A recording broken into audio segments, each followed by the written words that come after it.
ओं माधव माधव वाची माधव माधव हृदि स्मरन्ति साधव सर्वे सर्वकार्येषु माधवम् तप्त कांचन गौरांगी राधे वृंदावनेश्वरी वृषभानुसुते देवी प्रणमामि हरिप्रिये।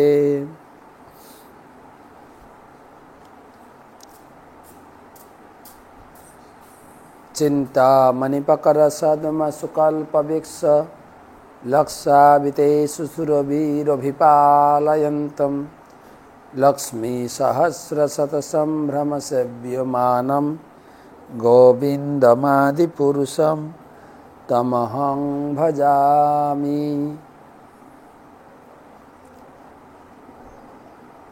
नमामि ईश्वरं सच्चित् आनन्दरूपं लसत्कुण्डलं गोकुले भ्राजमानं जशोदाभियालुकलब्धवमानं परामिष्टमतं ततोद्धृत्य गोप्या। भगवान कृष्ण एते चांस कलापुंस कृष्णस्तु भगवान स्वयं इंद्रियाणि व्याकुलम लोकम मेढ़यन्ति जुगे जुगे। भगवान कृष्ण भिन्न भिन्न अवतार रूपे भिन्न भिन्न कार्य साधनेर जन्य तिनि अवतीर्ण हन, किन्तु तिनि स्वयं भगवान। तार आविर्भावे लीला अधिक। आमरा भगवान रामचंद्र लीला पढ़लाम, तिनि हच्छेन मर्यादा पुरुषोत्तम राम, किन्तु भगवान लीला पुरुषोत्तम। लीलार झुड़ी भागवत में दशम स्कंदे से लीला वर्णित तो भगवान तिनि बोलছেন मद भक्तानां विनोदार्थम करमी विविध क्रिया। आमार भक्तेर आनंद विधानेर जन्य आमी विविध लीला प्रकाश करे थाकी। अनुग्रहाय भक्तानां मानुषं तनुमाश्रितं भजते तादृशक्रीडा ज श्रुत तत्परो भवेत्। भगवान भक्तेर प्रति अनुग्रह कातर, तिनि भक्त बात्सल्य।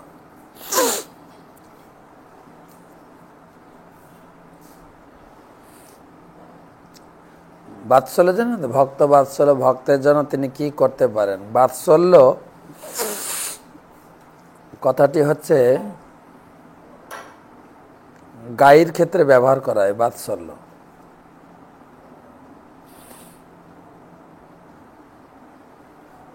आमादेर मा बाबा आमादेर छोटोबेला थेके लालन पालन करेछेन। आमादेर पायखाना पश्चाप लालन पालन सब किछु करेछेन, किन्तु गाई जे बाछुर पालन करे ताते ममता अधिक। कि दिए लालन पालन करे? जीव दिए चाटेन। आमादेर तो गाये जखन आमरा जन्मग्रहण करेछि लाला रक्त निये रुमाल दिए टिश्यू पेपर दिए परिष्कार करा हयेछे, किन्तु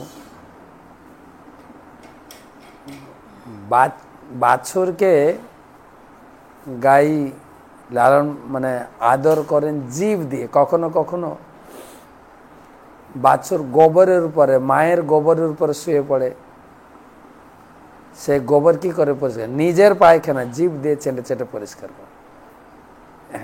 देखी जले देखी तो एचे बात्सल्य बत्स बाछुरेर प्रति जे गायेर एजন্য बत्सल्य। तो भक्तेर प्रति अनुग्रह बशत भगवान विविध लीला केनना আর এই কথা কে বুঝতে পারে?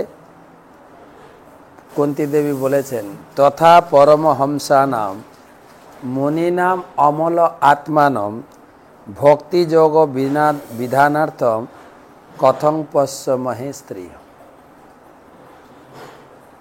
যারা অমল ভক্ত, উন্নত ভক্ত, তারা তাদের যোগ সাধনার মাধ্যমে ভগবানের এই সমস্ত লীলা উপলব্ধি করতে পারেন। কেননা ভগবানের লীলা বিচিত্র। ভগবান রামচন্দ্র স্ত্রীর বিরহে সাধারণ মানুষের মতো হাসিতে হাসিতে বলে কান্না করছেন, যেখানে পার্বতীও বিমোহিত হয়ে গেলেন। আর সাধারণ মানুষ কথা কি চিন্তা করবেন। কৃষ্ণলীলায় দেখা যায় যে ভগবান মায়ের হাতের লাঠি দেখে ভগবান রোদন করছেন, কিন্তু পদকর্তা লিখলেন নমামি ঈশ্বরম সচ্চিদান। আমি দামোদর লীলা বর্ণনা করতে যাব, কিন্তু প্রথমে বুঝতে হবে দামোদরকে মা বাঁধলেও বা মায়ের ছড়ি দেখে কৃষ্ণ কান্না করলেও তিনি ভগবান, তিনি সচ্চিত আনন্দময় স্বরূপ, ঈশ্বর। তিনি এইটাকে উপলব্ধি করতে হবে, তিনি ঈশ্বর। মায়ের ছড়ি দেখে কাঁদছেন, মাটি খাচ্ছেন, মা তাকে বাঁধছেন, গালাগালি দিচ্ছেন, এগুলো তো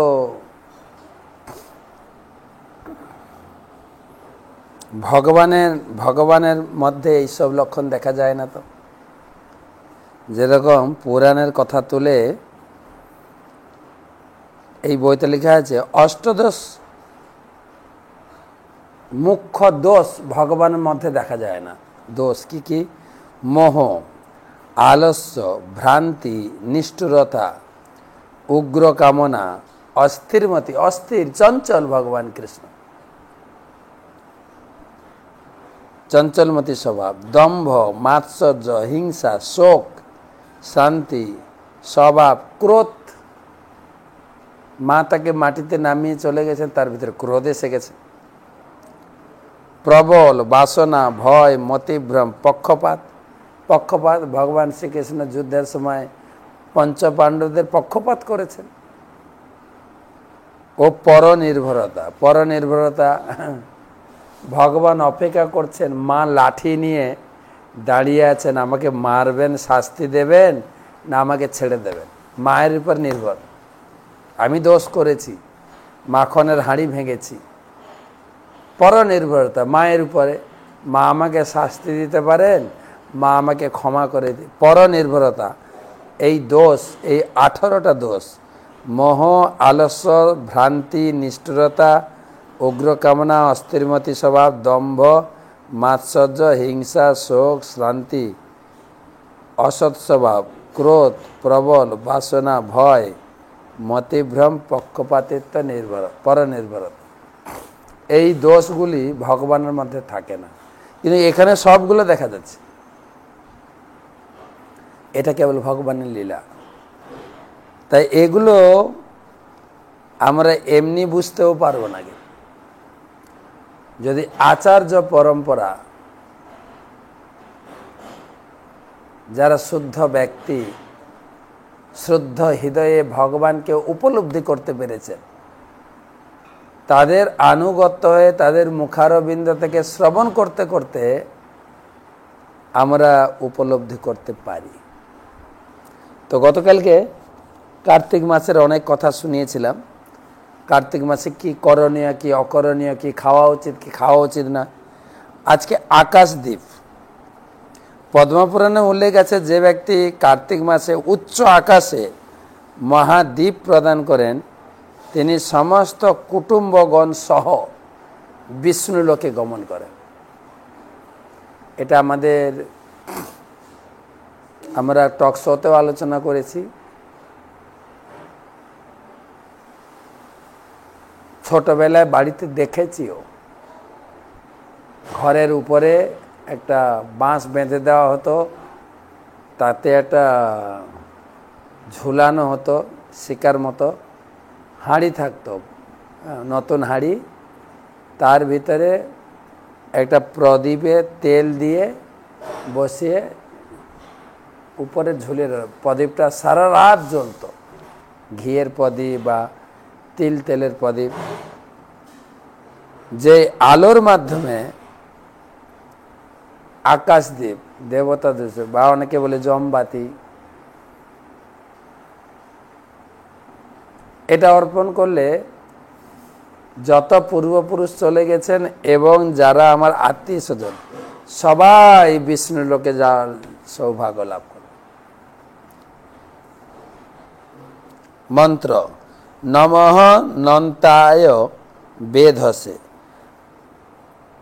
নমঃ অনন্তায় বেধসে, আমি পরম দ্রষ্টা অনন্ত দেবকে প্রণাম করি। মন্ত্র উচ্চারণ করার মাধ্যমে আকাশে ভগবান দামোদর ও সৌভাগ্য দেবীকে, সৌভাগ্য দেবী দামোদর এবং রাধারানী বা লক্ষ্মী, সৌভাগ্য দেবী মানে লক্ষ্মী উদ্দেশ্যে প্রদীপ নিবেদন করা হয়। কিছু সুনির্দিষ্ট স্থানে কার্তিক ব্রত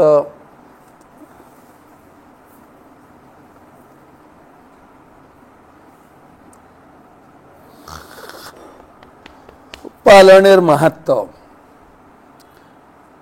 পদ্মপুরাণে বলা হয়েছে, কেউ যে স্থানেই থাকুক না কেন কার্তিক মাসে স্নান দান, বিশেষত ভগবানের আরাধনার মাধ্যমে অগ্নিহোত্র যজ্ঞ অনুষ্ঠানের ফল লাভ। স্নানও করতে মঙ্গল আরতির সময় ভোরে ভোরে প্রত্যুষে সূর্য উদয়কালে স্নান, তারপরে দান, দান আপনার সামর্থ্য মতো এই মাসে বৈষ্ণব সেবা, দীপ দান, প্রসাদ দান, কাউকে গীতা দান, এগুলো প্রশস্ত। তো অগ্নিহোত্র যজ্ঞের ফল লাভ করে। কার্তিক ব্রত পালনের ফল 10 লক্ষ গুণ বর্ষিত হয়। তখন তা কুরুক্ষেত্রে বা গঙ্গা তটে যদি অনুষ্ঠিত হয়, পুষ্কর তীর্থে তার ফল অধিক 10 লক্ষ গুণ বর্ধিত হয় যদি কুরুক্ষেত্রে বা গঙ্গার তীরে অনুষ্ঠিত হয়। পুষ্কর তীর্থে আরো অধিক। কার্তিক মাসে দ্বারকায় স্নান ও ভগবত আরাধনার ফলে কৃষ্ণ লোক প্রাপ্তি ঘটে।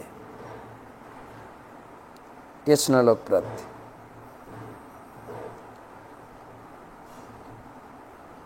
তাহলে গঙ্গা তটে লক্ষ, পুষ্কর তীর্থে কোটি গুণ। হে মুনিগণ, অন্যান্য তীর্থনগরীও অনুরূপ ফল প্রদান করে। মথুরা মণ্ডলের কথা ভিন্ন, কারণ শ্রীকৃষ্ণ মথুরা লীলা মণ্ডলেই দামোদর লীলা প্রকাশ করেছিলেন। আমি গতকালকে একটা অনুষ্ঠানে গিয়েছিলাম। আছে গৌর নিতাই নদিয়াতে, কৃষ্ণ আছেন মথুরাতে, কালীঘাটে আছেন কালী, ঢাকেশ্বরী ঢাকায়।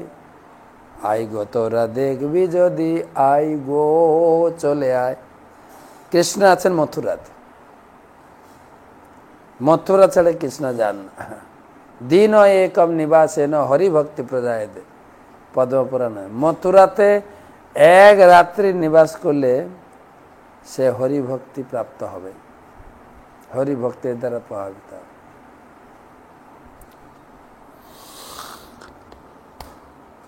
তাই কার্তিক মাসে স্নান দান ফলে কৃষ্ণ প্রাপ্তি ঘটে। অন্যান্য তীর্থনগরীও ফল প্রদান করে, কিন্তু মথুরায় করলে অধিক লাভবান। মথুরায় কার্তিক ব্রত পালনের ফলে কৃষ্ণ প্রেম লাভ হয়।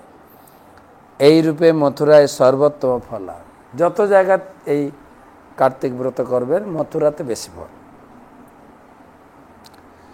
যেরূপ মাঘ মাসে প্রয়াগ সেবা, বৈশাখ মাসে গঙ্গার সেবা করণীয়, তদ্রূপ কার্তিক মাসে মথুরায় সেবা করা কর্তব্য। কার্তিকে মথুরার সেবা অপেক্ষাকৃত অধিক কিছু আর উত্তম নয়।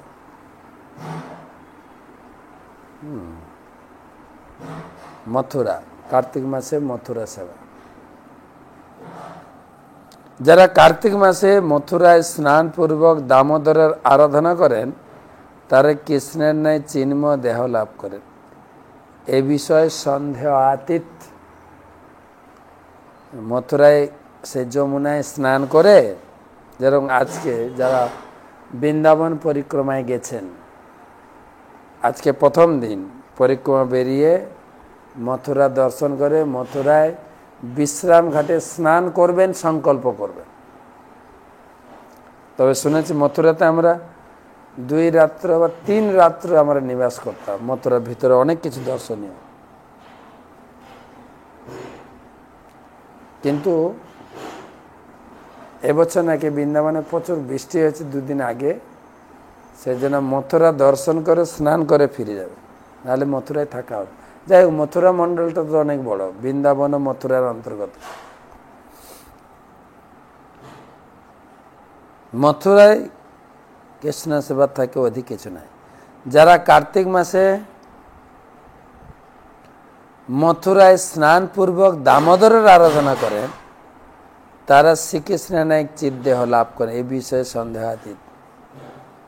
হে ব্রাহ্মণ, মথুরায় কার্তিক মাস অতিবাহিত করার ভাগ্য অতি দুর্লভ। যারা কার্তিকে মথুরায় দামোদরের আরাধনা করেন, শ্রীকৃষ্ণ তাদের নিকট স্বীয় অপ্রাকৃত রূপ প্রকাশ করে।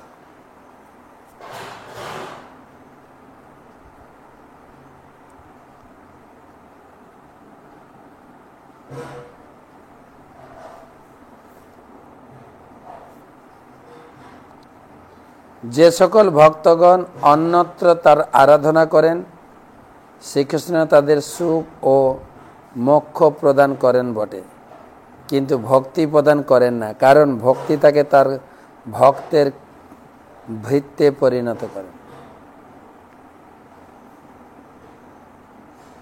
ভগবান অন্যান্য সময় ভগবানের কাছে যে যা প্রার্থনা করেন পেয়ে যান, কিন্তু কার্তিক মাসে কেবল ভক্তি। এবং কার্তিক মাসে মথুরায় একমাত্র দামোদর আরাধিত করলে অনায়াসে ভক্তি লাভ করে। দিনম একম নিবাসেন হরিভক্তি প্রজায়েত। এক রাত কার্তিক মাসে এক রাত মথুরায় বাস করলে হরিভক্তি প্রাপ্ত হবে। তো এই কার্তিক ব্রত পালনের বিধিবিধান,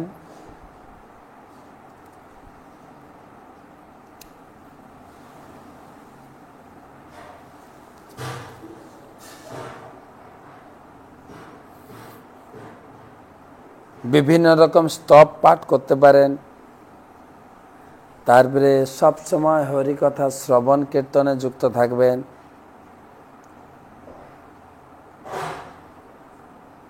ভগবানকে অর্ঘ্য অর্পণ করা। হে দামোদর, হে ভক্তগণের দুর্দশা বিনাশকারী, হে সর্বেশ্বরেশ্বর, আপনাকে ও রাধারানীকে প্রসন্ন করার জন্য আমি কার্তিক মাসে প্রতি দিবস প্রাতঃ স্নান করব, এরকম সংকল্প করতে পারেন।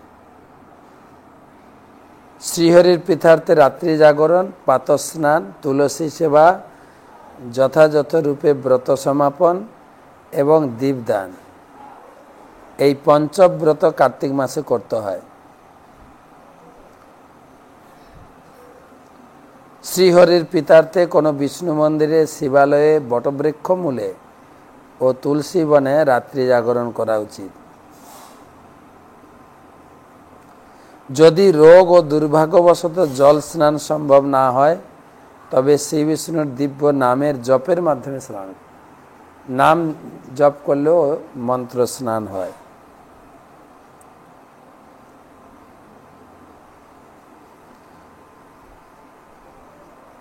যদি অনুষ্ঠান করে ব্রত সমাপন করা সম্ভব না হয় তবে ব্রাহ্মণ ভোজন করিয়ে ব্রত সমাপন করা উচিত।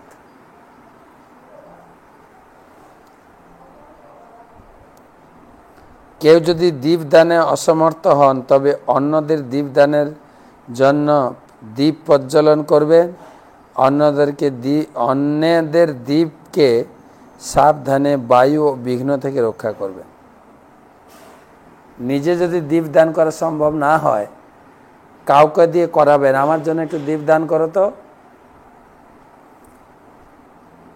অনেক মাতাজি প্রশ্ন করেছেন, আমি দামোদর ব্রতে আমার পিরিয়ড চলাকালীন দীপ দান করতে পারবো। এখানে একটা সমাধান আছে, আপনার হয়ে কেউ দেবে, আপনি না দিলেও পারেন।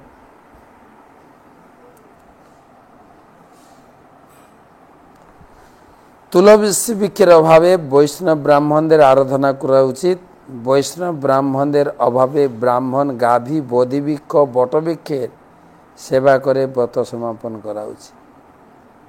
স্নানের জন্য মন্ত্র, তব ধ্যানেন দেবেশ জলেস্মিন স্নাতত উদ্যত তৎপ্রসাদাচ্চ মে পাপম দামোদর বিনশস্তু। হে দামোদর, হে দেবেশ্বর, আপনার ধ্যানে মগ্ন হয়ে আমি স্নান করতে উদ্যত হলাম। হে দামোদর, আপনার কৃপায় আমার সর্ব পাপ বিনাশ। স্নান মাত্র। অর্ঘ্যমন্ত্র, দ্রবীণ কার্তিকে মাসি স্নাতস্ব বিধি বদ মম দামোদর গিহার্নার্ঘম দনুজেন্দ্র নিষুদন।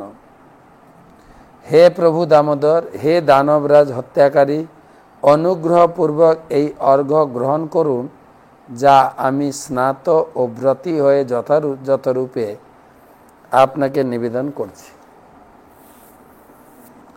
নিত্য নৈমিত্তিক কৃষ্ণ কার্তিকে পাপ শোষণে গৃহানার্ঘম ময়া দত্যম রাধয়া সহিত হরে। হে রাধা সহ শ্রীকৃষ্ণ অনুগ্রহ করে আপনাকে নিবেদিত সেই অর্ঘ্য গ্রহণ করুন। এই কার্তিক মাসে আমি যে নিত্য নৈমিত্তিক কর্মের অনুষ্ঠান করি তা যেন আমার সর্বপাপ শোষণ করে।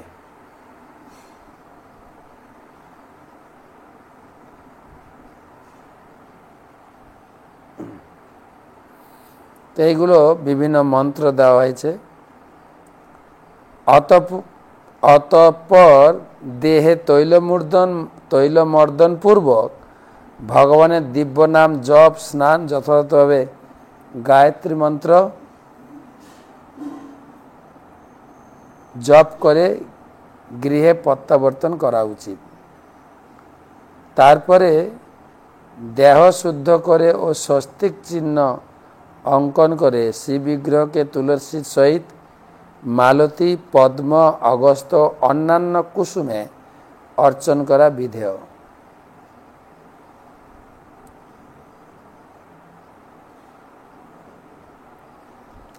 বৈষ্ণব সঙ্গে প্রতিনিয়ত ভগবত মহিমা কীর্তনকারী বাক্যের সেবা করা বাঞ্ছনীয়। দিবারাত্র ঘৃত বা তিল তৈলের প্রদীপ দ্বারা শ্রী ভগবানের আরাধনা করেছে। আমরা এটা করি সন্ধ্যার সময় তিল তেল দিয়ে ভগবানের আরাধনা। শ্রী ভগবানের সম্মুখে নৈবেদ্য রেখে তার আরাধনা করে তাকে প্রণাম নিবেদন করতে হবে। এইরূপে যথাসম্ভব কেবলমাত্র শ্রী ভগবানের সেবায় ভক্তিযুক্ত হবার এই ব্রত প্রত্যেকেরই অনুসরণ করা কর্তব্য। অতি প্রত্যুষে জাগ্রত হয়ে জলাশয়ে গমনপূর্বক যথাযথ রূপে স্নাত হয়ে সেই দামোদরের আরাধনা করা উচিত। কার্তিক ব্রত অনুসরণকারী ব্যক্তি নীরবে ভোজন করবেন। তিনি ঘৃত বা তিল তৈলের প্রদীপ প্রদান করবেন।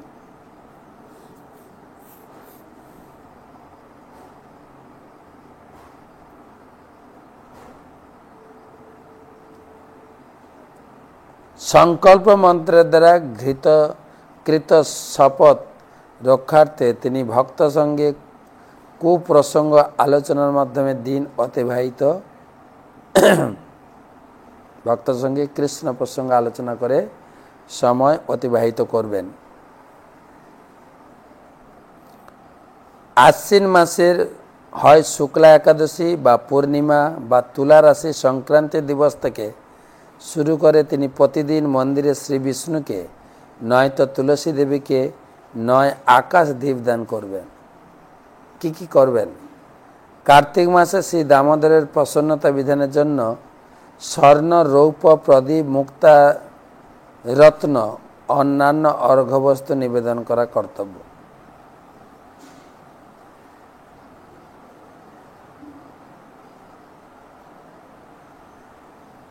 আবার লিখছেন, হে দেবী, গৃহে কার্তিক ব্রত পালন করা উচিত নয়। কোনো পুণ্যস্থানে গমনপূর্বক অতি সাবধানে সেই স্থানে ব্রত পালন করা কর্তব্য।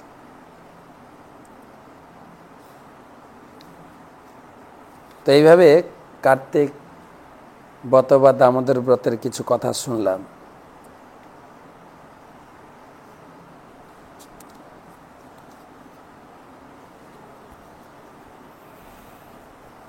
তমাদিদেবম করুণানিধানম তমালবর্ণম সুহিতাবতারম অপার সংসার সমুদ্র সেতুম ভজামহে ভাগবত স্বরূপম। গ্রন্থরাজ শ্রীমদ্ ভাগবতম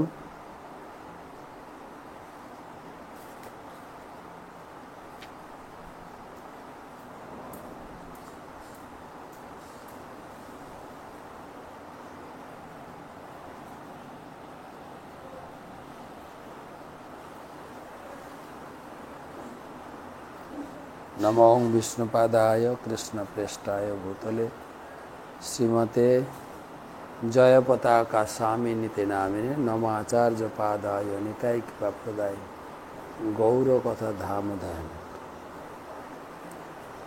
जय दशम श्लोक ग्रंथराज श्रीमद् भागवत महापुराण पंचम स्कंद द्वाविंशति अध्याय दशम श्लोक থেকে। जय एष षोडश कल पुरुष भगवान मनोमयन मनय अमृतमय देव पितृ मनुष्य भूत पशु पक्षी सरीसृप विरुथां प्राणापायन शीलत्तात् सर्वमय इति वर्णयन्ति। अनुवाद, আমাদের চন্দ্রের অবস্থান এবং চন্দ্রের গতিবিধি আলোচনা হচ্ছে। চন্দ্র সমস্ত শক্তিতে পূর্ণ হওয়ার ফলে ভগবানের প্রভাবের প্রতীক। চন্দ্র মনের অধিষ্ঠাতা বলে মনোময়। তিনি সমস্ত ঔষধীয় বৃক্ষলতাকে শক্তি প্রদান করেন বলে অন্নময়। আচ্ছা, এই 10টা শ্লোক পড়েছি। চন্দ্র অন্নময়, অমৃতময় এবং সর্বময়।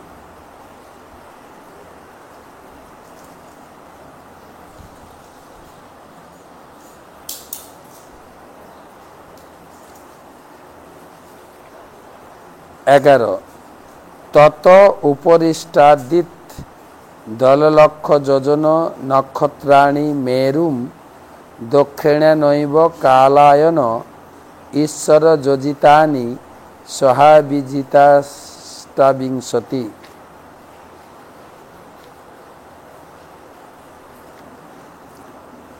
চন্দ্রমণ্ডলের 2 লক্ষ যোজন উপরে অনেকগুলি নক্ষত্র রয়েছে। ভগবানের ইচ্ছাক্রমে তারা কালচক্রে যোজিত। তারা সুমেরুর দক্ষিণ দিকে ভ্রমণ করে এবং তাদের গতি সূর্যের গতি থেকে ভিন্ন। অভিজিৎ আদি এই রকম 28টি গুরুত্বপূর্ণ নক্ষত্র রয়েছে।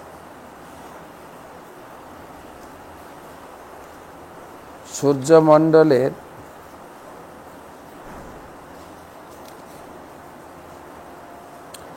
এক যোজন উপরে চন্দ্র, চন্দ্রের 1 লক্ষ যোজন, চন্দ্রের 2 লক্ষ যোজনের উপরে অন্যান্য নক্ষত্র আছে।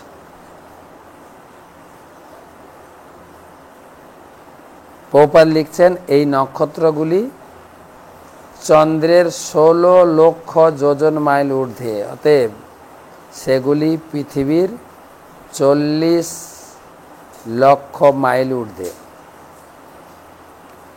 12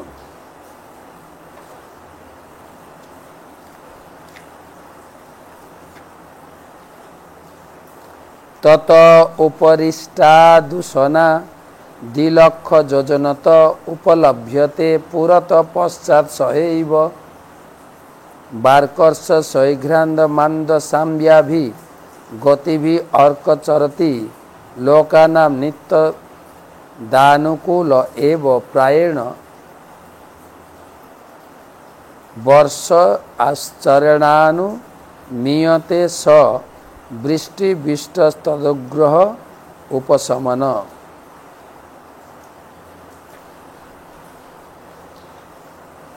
সেই নক্ষত্রমণ্ডলের 2 লক্ষ যোজন ঊর্ধ্বে শুক্র গ্রহ বর্তমান। সূর্যের দ্রুত মন্থর সমান গতি অনুসারে এই গ্রহ কখনো সূর্যের সঙ্গে সমানভাবে তাতে কখনো বা অগ্রে গমন করেন। এই গ্রহ বৃষ্টির প্রতিবন্ধক। শুক্র সেই গ্রহের প্রভাব নাশ করেন, তাই তার উপস্থিতির ফলে বৃষ্টি হয়। তাই তিনি এই ব্রহ্মাণ্ডের সমস্ত প্রাণীদের পক্ষে সর্বদা হিতকর বলে গণ্য করা হয়। পণ্ডিতরা সেই কথা শিখে।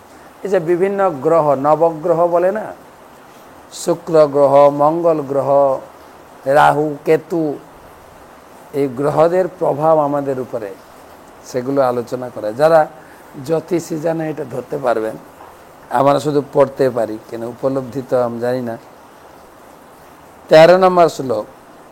উষনসা বুধ ব্যাখ্যাতস্তস্ত উপরি দৃষ্টাৎ 2 লক্ষ যোজনত বুধ সমসুত উপলভ্যমান প্রায়েণ শুভকৃত যদাকার্থ ব্যতিরিচ্যেত তদাতি ব্রাতাভ্র প্রায়ানাভিষ্টাদি ভয়মাংসতে। বুধকে শুক্রেরই মতো বলে বর্ণনা করা হয়, কারণ বুধও কখনো কখনো সূর্যের পিছনে। আগে শুক্র, তারপরে বুধ, মানে বুধ আরও দূরে। প্রথমে সূর্য, সূর্যের 1 লক্ষ যোজন উপরে চন্দ্র, চন্দ্রের 2 লক্ষ যোজন উপরে কিছু গ্রহ নক্ষত্র, তার 2 লক্ষ যোজন উপরে শুক্র, তার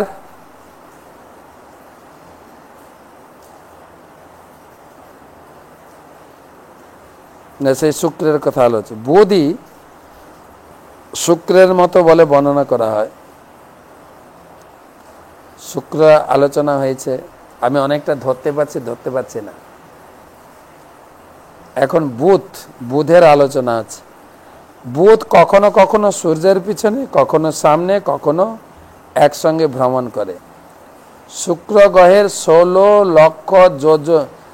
লক্ষ মাইল ঊর্ধ্বে ভূতল থেকে 72 লক্ষ মাইল ঊর্ধ্বে সূর্যতনয় বুধ বিরাজ করেন।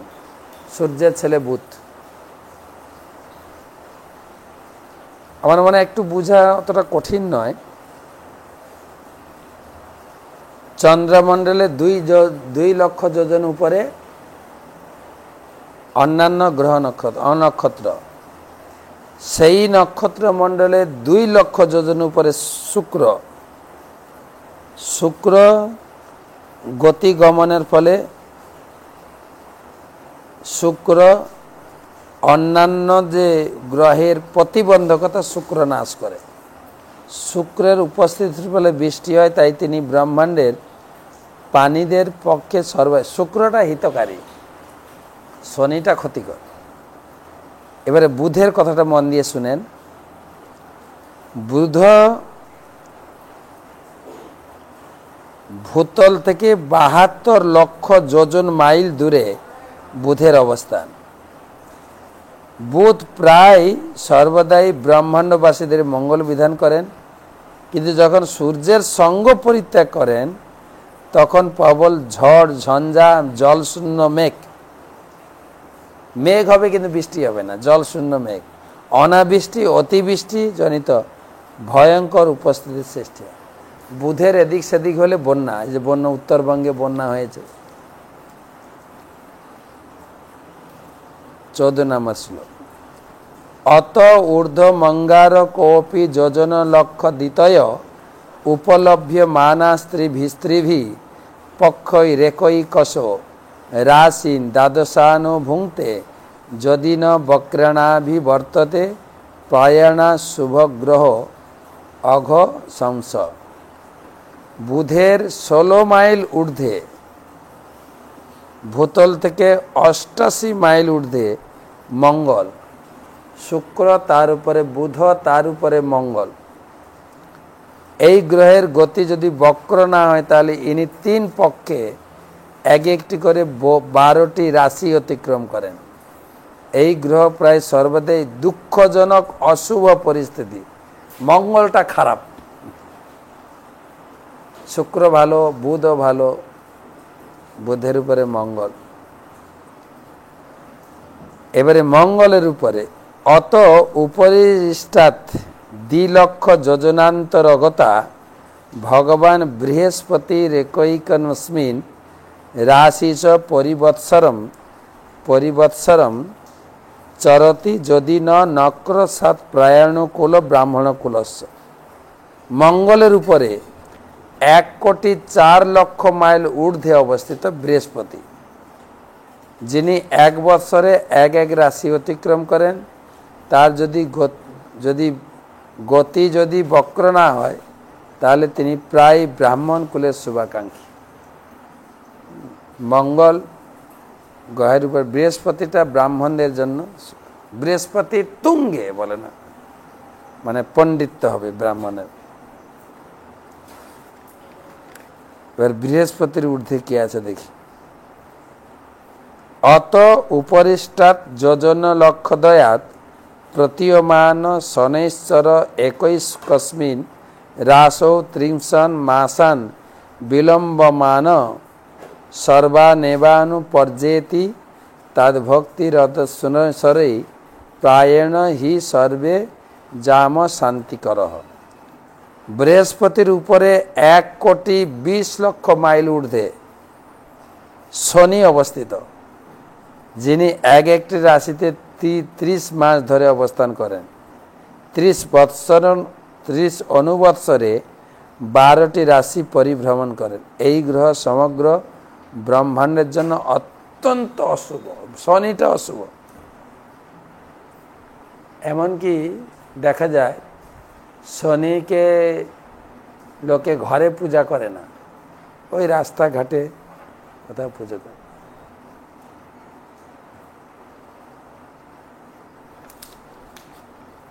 লাস্ট শ্লোক, এই অধ্যায়ের লাস্ট শ্লোক। তত উত্তরস্মাৎ দিশয় 11 লক্ষ যোজনান্তর উপলভ্যন্তে য এব লোকানাম সমনুভাবয়ন্ত ভগবত বিষ্ণুর্যৎ পরমং পদম পদক্ষিণম প্রক্রমতি। শনির থেকে 88 মাইল ঊর্ধ্বে, অর্থাৎ পৃথিবী থেকে 2,08,00,000 মাইল ঊর্ধ্বে সপ্তর্ষিগণ বিরাজ করছেন। তারা সর্বদা সমস্ত ব্রহ্মাণ্ডবাসীদের মঙ্গল কামনা করতে পারেন। ভগবান বিষ্ণুর পরম ধাম ধ্রুবলোক প্রদক্ষিণ করেন। সূর্য, সূর্যের উপরে চন্দ্র, চন্দ্রের উপরে গ্রহ নক্ষত্র, তার উপরে শুক্র, বুধ, মঙ্গল, শনি। শুক্র, বুধ, মঙ্গল, বৃহস্পতি, শনি।